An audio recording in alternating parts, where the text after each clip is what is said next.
Saan nga ba nagmula ang lahing Pilipino?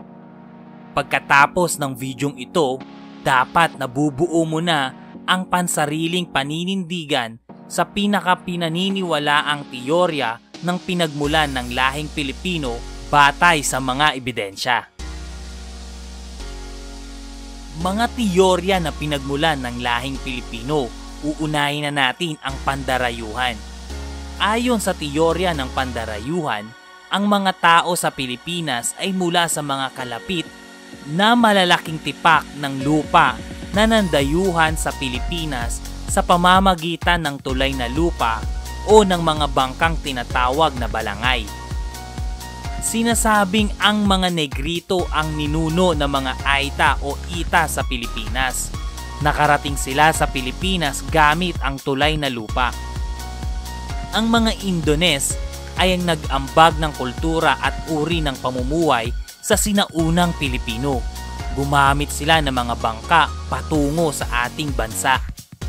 Ang ikatlo, ang Malayo o Malay ang nagpakilala ng sibilisadong pamumuhay.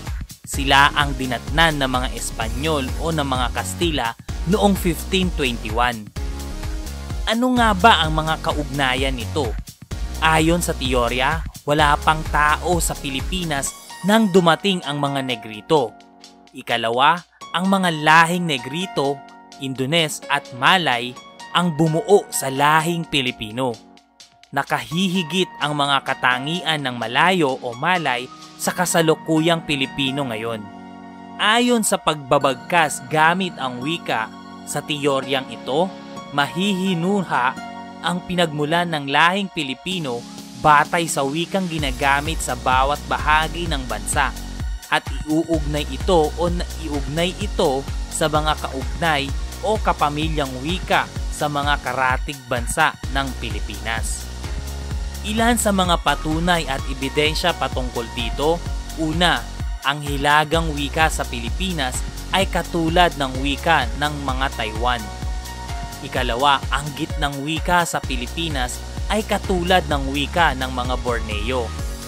Ang ikatlo, ang timog na wika sa Pilipinas ay katulad ng wika mula sa Indonesia. Ang mga wikang Filipino, Indonesian, Malaysian, Polynesian, Melanesian at Malagasy o Madagascar ay nabibilang sa wika ng Austronesian. Ang Austronesian ay bahagi ng inang wikang tinatawag na Proto-Austronesian. Pag-uugnay, taga saan at ano ang kulay ng mga taong dating nagsasalita ng Proto-Austronesian? Sila ay maitim at kagaya ng mga Ita sa Pilipinas.